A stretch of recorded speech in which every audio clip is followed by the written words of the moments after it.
Hey fellow BiabBrewers, today it's a beautiful day in Michigan, a beautiful June day, and we're going to be brewing Northern Brewer's Kiwi Express IPA. This kit is under the exotic import section of the catalog right here, and it uses only New Zealand hops, and it doesn't use any kiwis, none at all, so you don't need any kiwis for this.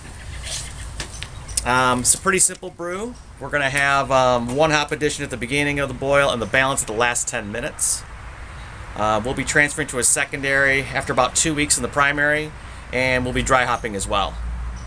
I went with the Wyeast liquid yeast option and decided not to make a yeast starter for a couple reasons. The first was I just didn't have enough time to get the yeast starter done before today's brew day.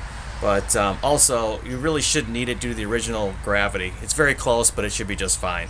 So we're going to get our strike water up to temp and activate our Wyeast smack pack and get this going.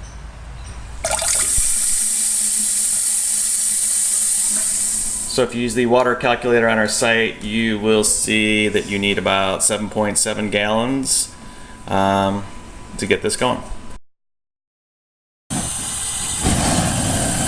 guys want to adjust the yellow out. You want it to look more blue, but you don't want it to keep blowing out either. Okay, now we're going to activate our direct pitch activator from Wyeast. So the first thing we got to do is try to find the pack, which I'm terrible at. So let's see. It's not up here. Not up here. I can kind of feel it there now. So you want to get it down into one corner, which it feels like it's there. Put it in the palm of your hand there and smack it. Now we're supposed to go back and feel again and see if we can feel it. Now, again, if it doesn't activate, it's not the end of the world, but the key is to test viability and get the nutrients going and get the yeast started. It's good to do. So I'm going to double check that I did it. I don't think it matters, so I hit it again. Another thing they mentioned to do is maybe bring it down and work it back and forth like this. You want to do this, I think it was about 3 hours before usually. And it should start to expand. You'll know when it's activated because it will expand. Not just by a little bit. It always expands by a little bit when it hits room temperature, but it'll really expand. That's it. Okay, we're up to our strike temp here, and it took about 20 minutes.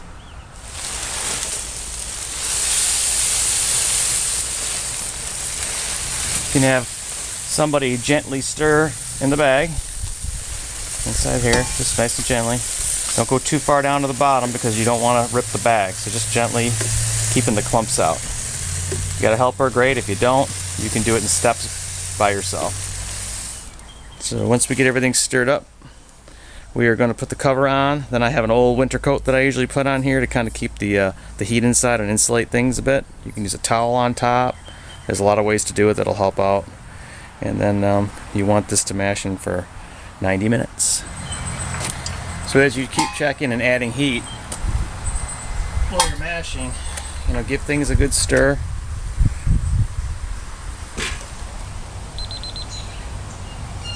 Okay, our 90-minute mash is complete. The recipe calls for a mash out at 168. We normally do 170, but it's calling out 168, so that's what we'll do.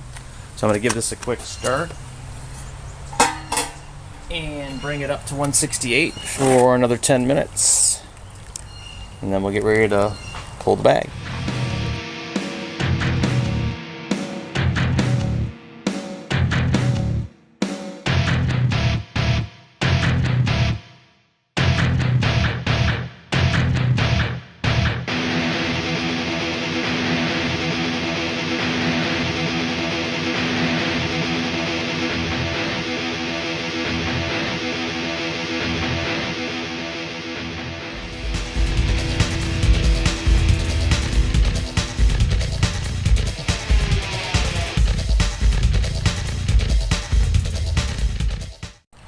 Okay, we're going to grab our, collect our pre-boil gravity sample.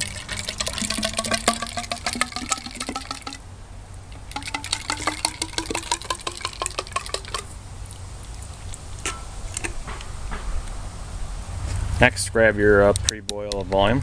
Now it's going to be hot, so it's certainly not going to be dead accurate unless you adjust for it. So it's good just to get the temperature that you did this at, and you can do some adjustments too if you want to get it right.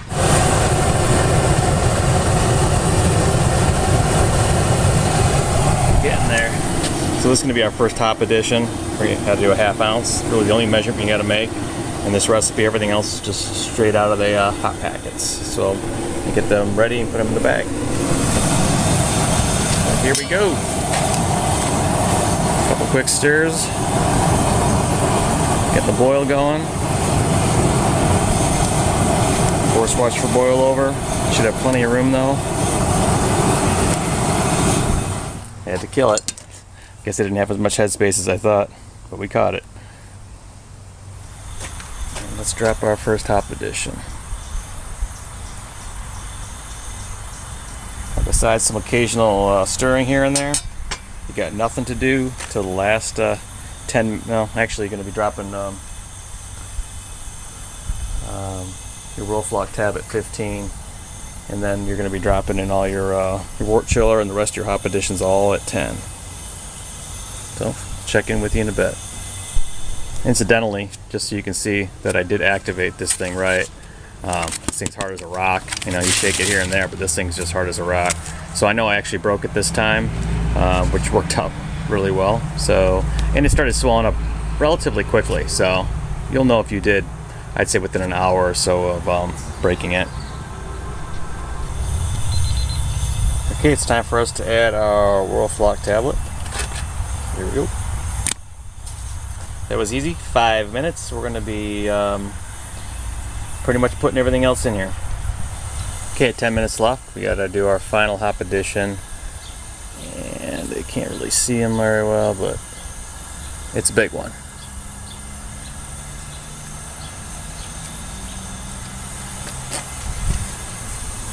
And we also need to put our immersion chiller in. Get it sanitized.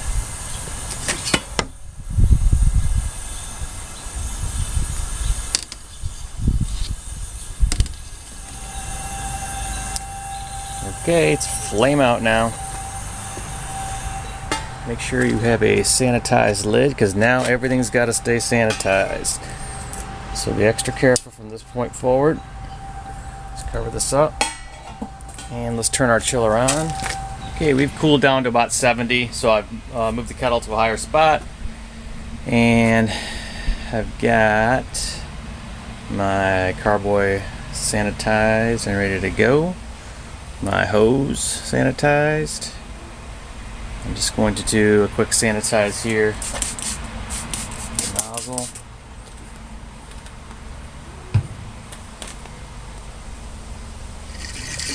Get a lot of splashing. Shake this thing around a little bit. I want to get the oxygen in there. Now, I might have come up a little bit short. I really boiled this hard with the top off, the lid off. Depending on the weather, you know, sometimes I don't. Like sometimes I'll keep the lid on, and that really keeps my levels in check. But I might be off, which is unfortunate. Maybe even, I don't know for sure. We'll see in the end. But maybe even about a 1/2 gallon. So if that's the case, you know, we'll lose a little bit more to the dry hopping, but sometimes that happens. So we'll get this stuff all transferred out and get ready to pitch our yeast. So to get my volume up, since I'm really low and I want to make sure that I've got enough in here, I pulled out my funnel, sanitized of course, and same with my spoon sanitized, and it's got a real fine strainer in it. So I'm just going to you have to keep stirring it slowly, but I'm going to get all the volume that I can out of this to make sure that I've got enough. So here's how we ended up. You know, not too bad, all things considered. That extra little bit of effort, you know, brought in almost, I don't know, under a 1/2 gallon, but, you know, quite a good amount. I was sitting at around 5 gallons, I'd say, roughly. You can see the trub down there. And, you know, when you cool it down quickly, that's what you want. And we use the roll flock tablet. That'll, you know, coagulate everything really good and get a good cold break. So anyway, I'm going to now just aerate this real quick, and we'll get another final gravity off this guy, and then we'll pitch. So remember, you want to do this pretty aggressively.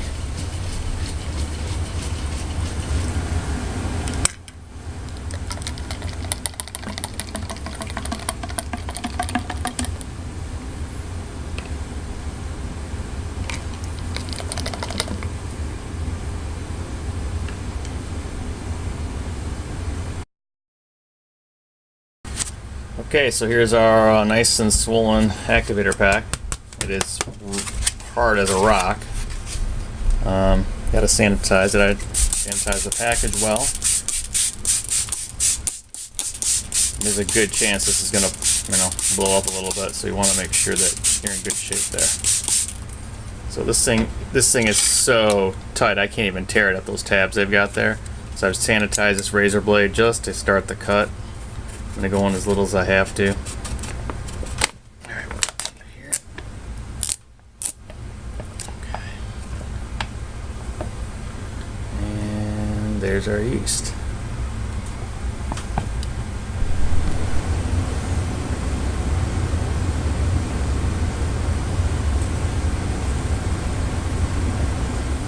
And there it is.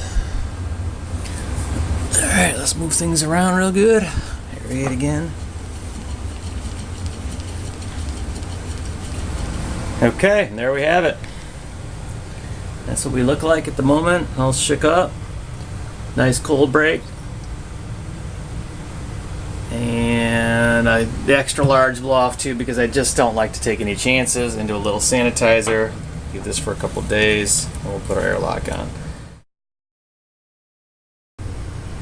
Okay, here we are at about 16 hours after pitching, and everything's looking good.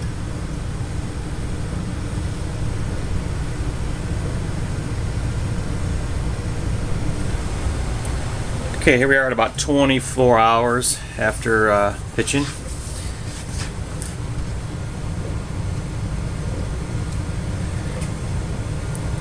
Everything's looking really good.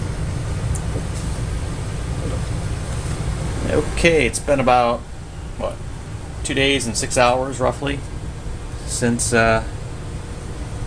we put this in the primary. The bubbling's definitely subsided big time, so definitely safe to pull this blow-off tube off. You can see how the sediment, where we've ended up and how things have settled down. So I'm going to, right now I'm doing a little bit of sanitizing, and I'm going to get the airlock in place.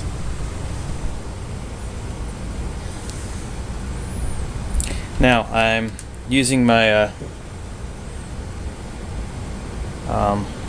fermenter heater, just the controller, because I just want to monitor the temperature inside here. So it's all plugged in, but I've got nothing connected to it. I'm not going to hook a heater to it, not this time of year. But we're going to kind of take a look and monitor the temperature inside of it. So we're sitting at, looks like about 75 right now. Make sure you shield your fermenter from light too.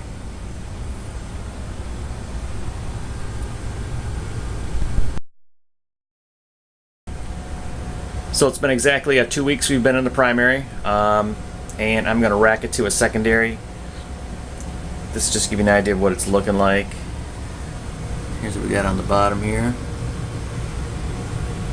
I do have my primary. If you've seen any of my other videos, I use these little door stops here. You get up at the hardware store, a couple of those to help tilt it. So we use the auto siphon, it's just a little bit easier. It's been sitting today it's at 72. It's pretty hot out around here, so it's in our basement, but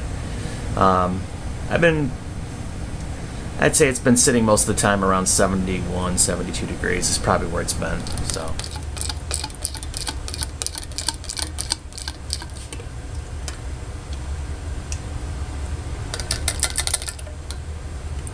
hopefully this is the last time I'm going in here. Yep. Alright, cool. So we got our sample.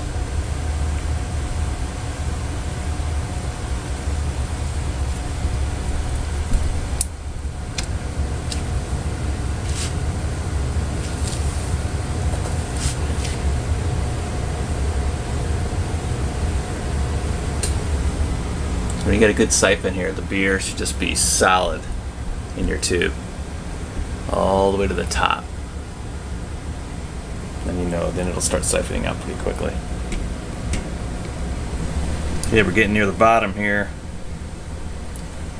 I know I'm really low on volume, so I'm reluctantly taking up a little bit of the trub. So we're gonna be careful. I'm gonna put this thing down, finish up. That's the trub we ended up with. And as far as our level in the 5-gallon carboy, we are my 5-gallon mark is right here. So this is on a little bit of a slant. You can see it's lower here, so I'd say we're just under 5 gallons. So anyway, the reason I didn't dry hop now, in case you're wondering why aren't I just dry hopping this thing right now, primarily because I'm going to be out of town and I don't want to necessarily dry hop.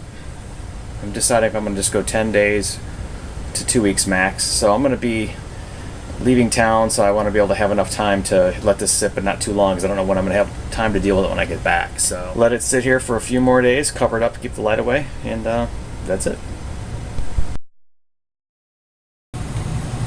Okay, it's been 4 days since we transferred to the secondary, and we are going to do some dry hopping.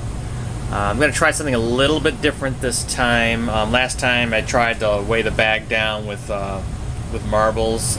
Again, we're using pellet hops, so I don't think it matters certainly as much as if they were whole, because if they were, then you would definitely need the marbles. But this is what we're going to be dropping in there. But to keep them, make sure it's in the beer all the time, I'm going to still try something different. And what I was going to do was take my hop bag, and I was going to put the pellets in there, and then just use my thermal well to inside the bag, maybe stick it inside of here, and hold it down with that. So basically, at this point, what I think I'm going to need are, thinking this funnel should help me get the hops into the hop bag. I'm going to need a sanitized hop bag, my hops, and I'm going to use some fishing line. We have some laying around, so I'm going to use some of that. I've used sewing thread before, just sanitize it, just about anything will work. Some sanitizer, and that's about it. So I'm going to get everything sanitized up. You're actually going to soak this in, squeeze it out, and make sure that that's sanitized. Again, the hops, if anybody's read enough online anywhere, you don't have to worry about the hops themselves. They're going to be just fine. So here we go. Got our hop bag that's been squeezed out pretty good. It's pretty much all squeezed out. Of course, it's going to be a little bit damp, unfortunately, but there's not a whole lot we can do with it. I'm thinking I'm just going to slide it in here.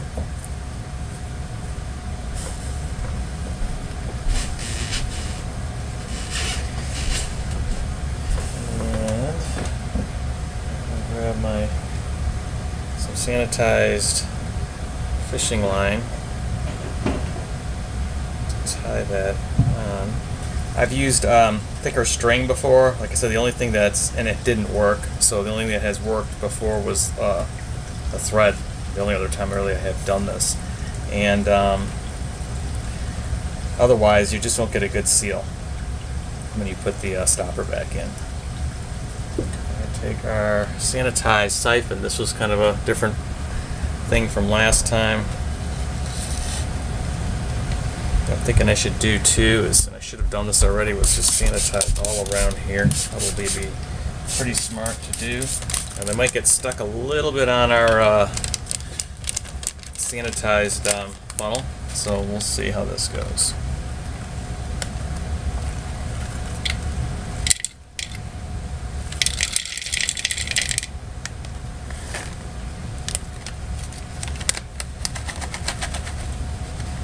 And how's it going? It's not going very well. Probably because the thing's wet. So,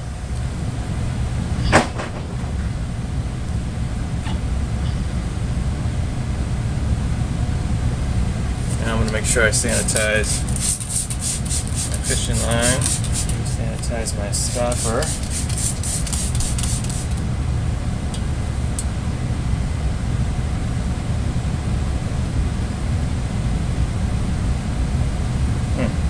I don't know how much this plan's really going to work, so I just got to drop this in here, but we'll see. We'll keep the fishing line around.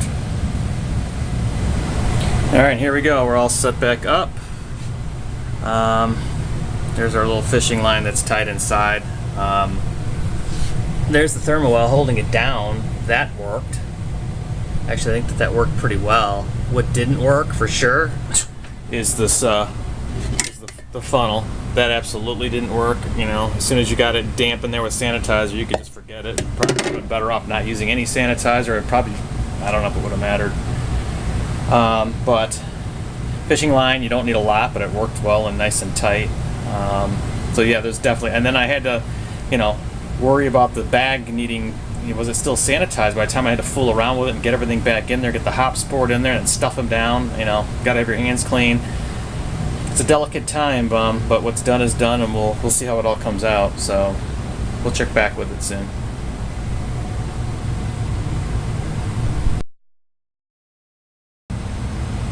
Okay, it's July 7th, and we've been dry hopping since June 25th, so what's it, about 12 days? And I think I'm going to rack to the keg now. What I did just a little earlier was to see if I could get the hop bag to drain off a little bit, so I kind of used my fishing line that I had to help pull it up. And then I kind of jammed it in there with the stopper. The problem is it really hasn't drained or thinned out enough that I'm going to have a hell of a time getting this out. I would just stick it back in, but I think I'm committed to this because now that I've touched this and it's been laying around, I don't want to dip this thing back into the beer. So at this point, I think I'm going to have to muscle this thing out and see what happens. Again, it could be another great mistake on my part, but we're going to give it a shot, as always, and see how we end up with that. So. It's actually draining off more now that I'm squeezing it, but I don't know if I'm going to be able to get this thing out. I might always eventually get it out. Okay, so since the amount of hops is just, it's not coming out without a fight, I don't want to break this after all that, so I just stuffed my auto siphon in there for now, and I'm going to take the beer off and rack it out of there, and then I'm going to have to take my gravity sample out of the keg at this point, so I just don't want to have any trouble, so.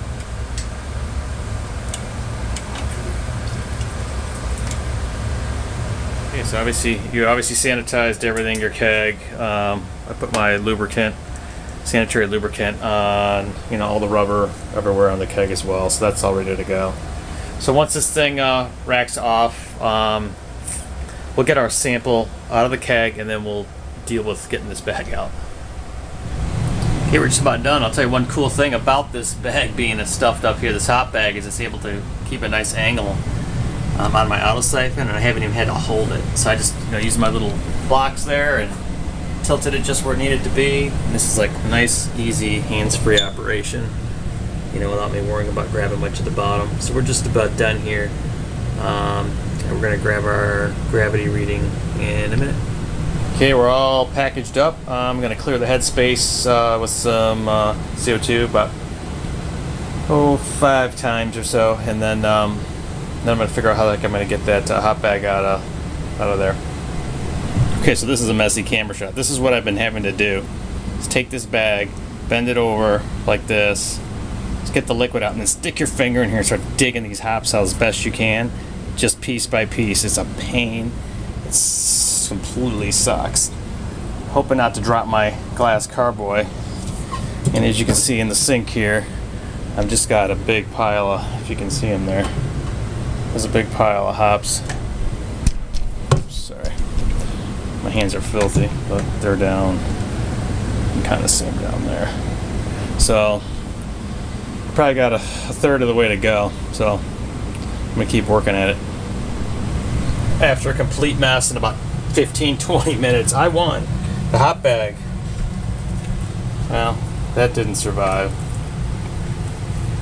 But, I could care less about that. The glass made it. The hops are everywhere. I gotta clean this mess up. My hands are full of it. So, needless to say, with this amount of hops, dry hopping, and this glass carboy is not recommended at all. So, you can do it, but you're gonna have a heck of a time cleaning up. Okay, here we have it. The Northern Brewer Kiwi Express came out good. It's really pretty refreshing beer. I think a little bit more time even, it's going to taste even better. It came in at 6.3%. A little bit more than what I calculated it out to be, but smells good, tastes great.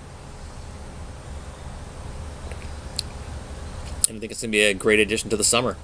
Cheers.